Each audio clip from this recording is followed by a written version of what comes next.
Watch this.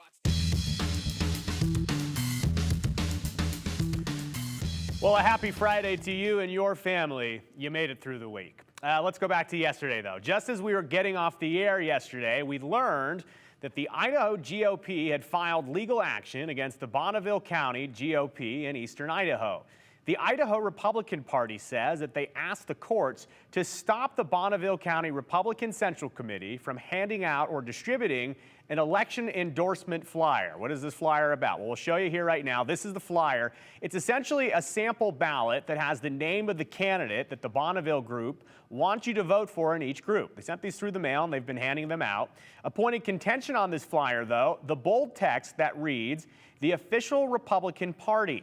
The Idaho GOP says that the flyer is deceiving and against the party's policy of staying neutral in primary election races. A court filing show that the Idaho GOP is asking a court to issue a temporary restraining order to prevent the Bonneville County Republican Central Committee, the BCRCC, and their chairman, Mark Fuller, from continuing to distribute the flyer, adding that they want to prevent, quote, similar false statements which threaten irreparable harm to voters, candidates, and the electoral process. So the crux of the issue goes as follows. The Idaho GOP argues that the Bonneville County Republican Central Committee, the BCRCC, they're alleging that they violated party bylaws by endorsing candidates in the contested Republican primary election contest for the U.S. Senate, the U.S. House, as well as Idaho legislature and statewide office elections. Under Idaho law, the Idaho GOP argues that bylaws and Idaho GOP rules are a binding contract on party members, including members of the BCRCC. And there was a complaint filed in court. You can see it there. The highlighted section reads, quote, "Indeed, voters have already started showing up at polling places with the false and misleading flyer, and on information and belief, defendants plan to continue distributing the flyer through the close of voting on Tuesday. Nothing short of judicial intervention can safeguard the rights of plaintiffs and Idaho's candidates and voters," end quotes. And the statement continues on in the court filing to say that the BCRCC and its chairman and most of the members have gone rogue, end quote. In a post on their official Facebook page, the Bonneville County Republican Party calls itself, quote, "the official Republican Party in Bonneville County." They wrote this past Wednesday that the group, quote, "stands behind the hard work of our volunteers, our candidate recommendations, and the publications that we have sent out." They continue to justify their action further in the Facebook post, writing, quote, "It's important that Republican voters are informed and able to choose the best nominees to represent the party platform in the upcoming November election. Voters won't get a straight story from liberals in the media, and they won't get a straight story from the mountains of biased campaign literature either. If you want to know who the best conservative Republican candidates are, your best source is the party itself," end quote. And the party again shared their candidate suggestion flyer in the comments of that post. Again, the makeshift ballot that they put out. They had posted that right below that, just for clarification. Well, today I reached out to the Bonneville County Republican Party and the Idaho GOP for interview requests. We wanted to talk to them about what's going on, their thoughts on it. Well, the Idaho GOP was unable to add further comment today, they tell us. We're hoping to circle back soon. The Bonneville County Republican Party, meanwhile, has not responded to our request. So if you're watching here at 5, we'd love to talk to you. Please email us back. Now, to recap the entire thing here, the Idaho Republican Party is claiming that the Bonneville County Republican Party is breaking state party rules by endorsing Republican candidates in the contested party election. The argument is that the state party rules are a contract, and the Bonneville County Republican Party is breaking that contract by violating party rules. With the election coming up on Tuesday, we will see what happens in the short term. We know that the Idaho GOP wants to stop the Bonneville County group from handing out more flyers, which are problematic in their view. Will they, though? It is wait and see. We'll keep you stay tuned to this. It is a very quickly developing case. We'll stay on topic, though. Oh, boy. 4 days until the May 2022 Idaho primary election, May 17th, this coming Tuesday. Circle it there. And we're getting a lot of questions leading into Election Day, some common questions over the last few days. So let's dive into some popular questions. And the first one comes from Chuck. Chuck writes, "What happens to all the money that the losing candidate collects?" It's a really good question, and this actually goes for all candidates after an election, win or lose. What happens to the money? So, when the election ends and there is still money left in a campaign account, there are a few things that can happen. First, the campaign account, it stays open. It just doesn't close after the election's over. It stays open. But if a candidate wants to, they can sit on that money and wait to use it for a future election or a future run for office. You can save it for a later time. If, though, a candidate's looking to get out of politics and that they're really just not interested in keeping the money, they want to get rid of it, there's some things that need to happen. First, all debts that the candidate or the campaign has, they need to be paid off before the money can do anything else. And that has to happen first. Now, if debts are paid off, then a candidate can donate to other campaigns within campaign finance limits, or they can donate funds to a 501c3 or to a political committee. So there you go. Next question for you. Why aren't we seeing any advertisements for Democrats? It's a really good question. You may have noticed here on KTVB, there's been a lot of advertisements in recent days and recent weeks. Haven't seen any Dems. So it's a great question, a great observation. The answer, though, for you is really from a practical standpoint. Here's what I'll tell you. Idaho Democrats have a less competitive primary season with several, almost all, uncontested races on their side of things. Remember, the May primary election is party versus party. The winners of the May primary face off on the November general ballot. So Democrats, Republicans, Libertarians, the Constitutional Party, all of them will have their winners on Tuesday in the primary election, and they will all go on, the winners, to face off in November. So heading into November, there is a better chance that we see some major advertising buys from Idaho Democrats. We'll see. Long story short, though, it's better to save the campaign money for a time that the race is more competitive rather than just paying to get your name out there in a primary where you have no challenger. All right, also this week, the Nampa School Board, as you might have heard, they decided to permanently ban 22 books from their school libraries. So that got us wondering about other districts in our area and across the state. Yesterday, we heard from West Ada, the largest school district in Idaho. They said over the last school year, they had 4 challenges to books on their shelves, and through a very thorough review process, they voted to remove 2 of the 4 from the shelves. This morning, we received a report from the Boise School District, and they say that there has been 1 book challenge this school year. So let's get into that. And the challenge came in March from a parent at River Glen Junior High School for a book called Shout by Lori Halse Anderson. It's about a middle school age girl who is sexually assaulted but keeps it a secret, but eventually finds help from her teachers and coaches. And the district says that the girl checked out the book out on her own, the student I should say, and snapped a picture of the most graphic scene in the book and texted it to her mom. So that parent filed the challenge, saying that the book was too graphic for her 7th grade daughter and suggested that it be held for kids 9th grade and older. Well, the district says that the parent did not read the entire book, just the text and the picture. So that complaint was brought to a committee made up of faculty members and school parents.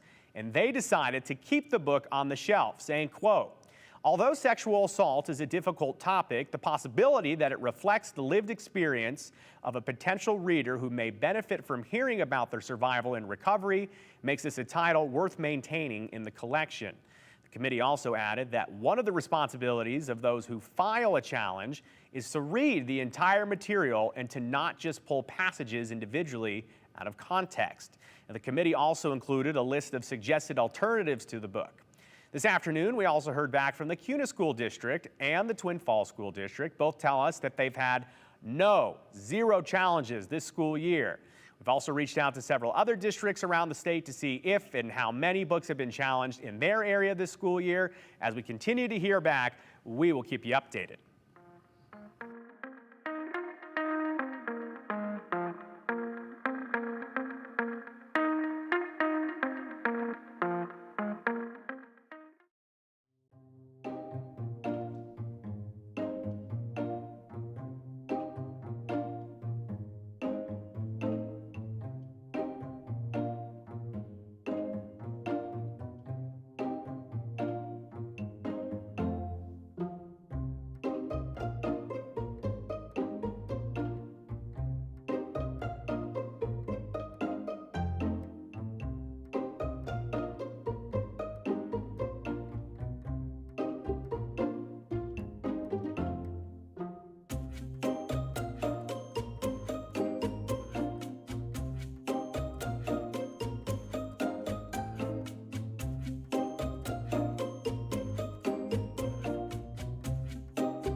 Life has come full circle for Boise's John Swarthout. Growing up in the North End, John got into theater when he was just 12 years old. A year later, he formed his own theater company. At 14, he took to ballet, and that took him all around the country. But it also took him into schools, trying to get other kids interested into the arts. Now, that reaction from those kids planted a seed for John. So by the mid-1990s, when he was back in Boise, attending Boise State for a semester, he started taking dance theater troupes for the Treasure Valley schools. And that idea would become the arts education program called TRICA, the Treasure Valley Institute for Children's Art. And for the last several years, they've offered summer camps and dance classes for area kids. But now they've included to expand to preschool, where math and science are taught through the arts and humanities. Now, John's Circle closes this spring, with TRICA having a permanent home in Boise's North End after a 15-year odyssey. Knock, knock. Who's there? Banana. Banana who? Knock, knock. Who's there? This Orange. Orange who? is a typical morning I'm glad I didn't say banana. at this North End Boise preschool. This place is the happiest place on earth. On one side of the room, they're putting paint on a fish, They know some other joke. while on the other, If a joke isn't landing, what are some things you can say? Is this microphone on? Yeah, is this thing on? Tap, tap, tap. they're putting punches into their jokes. I like to say there's big, like, Muppet Show energy when you come down here. Is this working? Helping them work on their waka waka wakas is working comic Alicia Donahue, who's also been a teacher for 25 years. You know, you teach what you love. I'm glad. But Alicia says she's never worked a room like this. For joy forward, you know, everyone who works here, all the teachers, the entire staff just come with a passion and a joy that I, haven't found at a lot of other places where I've worked. This is the Treasure Valley Institute for Children's Arts, otherwise known as TRICA. If you can come out of preschool with the confidence to go forward and do public speaking, it already puts you ahead. And here, How's everyone doing tonight? How's everyone? Woo! If you learn how to tell a joke, Oh, bonus. the arts aren't just part of the program. It's founded on the belief that the arts do have a unique power to inspire children to a higher standard of excellence.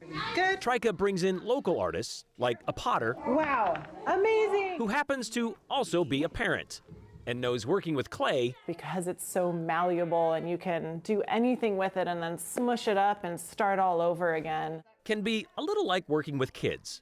Okay. introducing the greatest. Woo! That's you. It has brought so much out of my son. He is definitely a performer, and I don't think that we would have necessarily known that about him had he not been here. How's everybody doing tonight? Woo! Knock, knock. Who's there? Boo. Boo hoo! Don't cry, it's just a joke. Ah! What they are working on, or working out, is just as significant as where it is happening. What's happening to them right now? What's the big word? Me- Meditate. meta. Morphosis. Yeah. Metamorphosis would be a fitting metaphor Yes, it was a mess. for the old Emmanuel Methodist Church that has been here since 1907.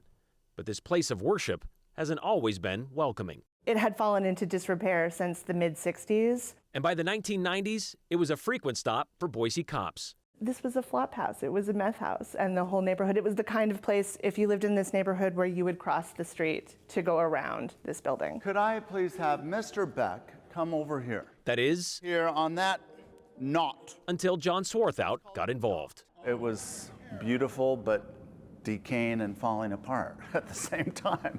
John first tried to buy it back in 2005. I said, well, this place would make a wonderful center for children's arts. And he said, well, why don't you buy it? And I said, it's for sale? And he goes, sometimes.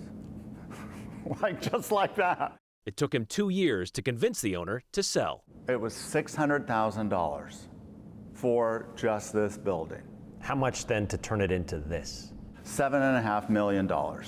The building, built by Boise's well-known architect Charles Hummel, listed on the National Register of Historic Places, was also once listed as one of the state's most endangered. And the only one to have now been removed from that list. The only one. How bad was it? It was pretty much the worst you could imagine. It was about to fall down. The roof, like that. The walls were out. The stones were falling off the building. The mortar between the stones was like powder. There were years of drug activity here. People called it the crack house church, and it was. Oh, if John had only known the work cut out for him. The water's been running down the side of the building. When he took over in 2007, it still would not have deterred him from his dream. One day this whole building will be filled with dancing kids and kids making art. And Miss Annie, hit it!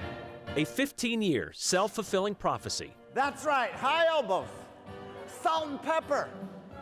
Filled Yes! fully. And flick.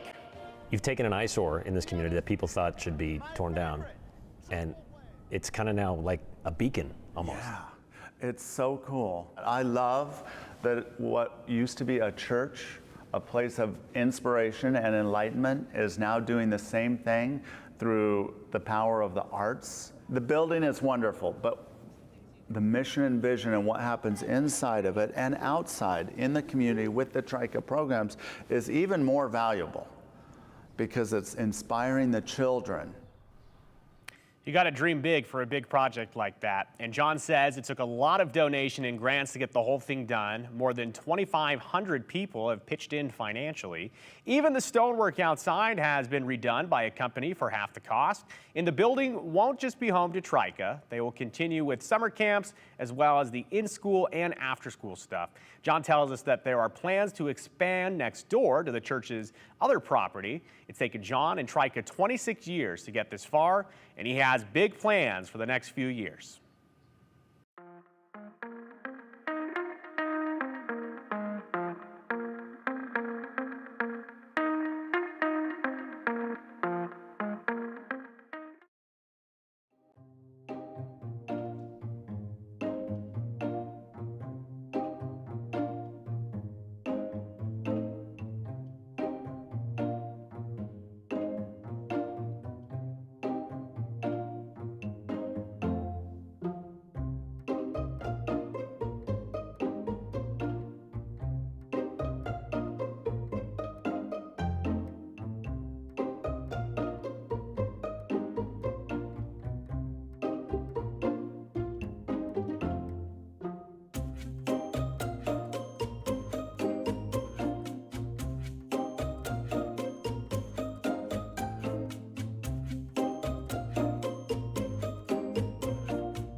The legend of Bigfoot goes back to before people even wrote stuff down. They were just stories that were passed down from person to person through the generations. Now, Idaho has its own long-standing Bigfooted fable. There's a statue that's been standing at the site of the old Fort Boise in Parma for nearly 50 years. And if you've been there, you know exactly what we're talking about. But if you haven't, we'll show it to you here. It's made of cement, and it's kind of a depiction that you might expect, with the features of someone that may or may not have existed, your choice. They covered all the bases: barrel chest, those enormous big feet. There you go. Of course, he took the big strides with the big feet. But that statue got us wondering about Idaho's Bigfoot. According to John Haley's book, The History of Idaho, Bigfoot was 6'8" and weighed 280 pounds, and a footprint that measured nearly 18 inches long. It's the only part of the story that remains true through all the versions of Idaho's Bigfoot. Well, there was a chief by the name of Bigfoot, Chief Nampa. Was the town named after him? I don't know. There's a lot of unknowns about Idaho's Bigfoot. Will we ever know? Probably not. Did he have big feet? Some say that he did, yes. Allegedly 17.5-inch footprints, and he was 6'6", or maybe he was 7'6", or who knows exactly, but he was a big guy. And his name would appear, historian Rick Just says, anytime white settlers didn't do well in a battle. He was this huge Indian. Nobody could have done anything about it. He was just huge. So that was the story. That was the story. And he couldn't be stopped because he was so big. Exactly. And there were people that were killed and horses that were stolen and that sort of thing. And those things did happen. Of course they did. Was this single Indian involved in every one of those incidents? Probably not. In fact, this single Shoshone morphed into an amalgamation of many. There's the chief named Nampa. Then there's another Shoshone by the name of Howluck, who was involved in the Snake War and who Idaho State Historical Society says is the real Bigfoot. Or there's the other Bigfoot, who was 1/4 Cherokee and whose story was told in the Idaho Statesman in 1878. Yes, it was quite, let's say, incredible. It was a 10-year-old, third-hand, rather extravagant account of an encounter, of how and when the terror of Idaho was killed. This person reported to the Statesman that someone he knew told him the story about how that someone met Bigfoot in the Owyhees, and there was a shootout. And he shot Bigfoot 16 times. And then he was going to die. So he took that opportunity to tell about a 2-hour story about his life, as one would, of course. And that seems far-fetched to you. It does. Part of it is because the gentleman who allegedly told this story never mentioned it in any of his own papers. That gentleman gunman was allegedly John Wheeler, seeking the $1,000 reward for Bigfoot. However, he never collected it, so. And no proof it even happened. You know, there was no body, there was nothing like that. Just one of those good stories. So according to you and your research, there's no definitive explanation for a Native American, Shoshone, Paiute, whichever, Bannock. There's no explanation or even evidence that he existed. There really isn't. I've never seen it. There are stories, but stories are stories. Yet we have a statue that says this guy was real. Yes, yes. Maybe he's still out there. Also, you couldn't have a statue for someone who's not real, right? Well, the Bigfoot statue was a big enough deal to be dedicated by Governor Cecil Andrus in August of 1974. The best part of all of this, no way to know if any of this is true, but it'd be cool if it was. Who knows?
Before you get to your comments tonight, I just want to brag about one of my coworkers and one of my friends. Roll the video in the back. I want to show everyone a big accomplishment. This is Shirah Matsuzawa from KTVB. You watch her at 4 o'clock every day. We love Shirah, and today she actually graduated with her master's from the University of Southern California. She got her master's of law. So congratulations to Shirah. Shirah is one of the hardest working, nicest people that you will ever meet. She spent the last year working hard to get her master's on top of everything she does here at News Channel 7. Nobody put me up to this, by the way. I just wanted to tell the community that they have one of the best souls and one of the kindest people and hardest workers in the community. That's Shirah Matsuzawa. So Shirah and her family celebrating in Southern California. Well, let's get to one quick comment. I think we have time for this. I'm going to summarize it, but PJ Smith wants to know who wins the primary election if it's close. Whoever gets the most votes in a primary race is the winner. So that's all you need to know.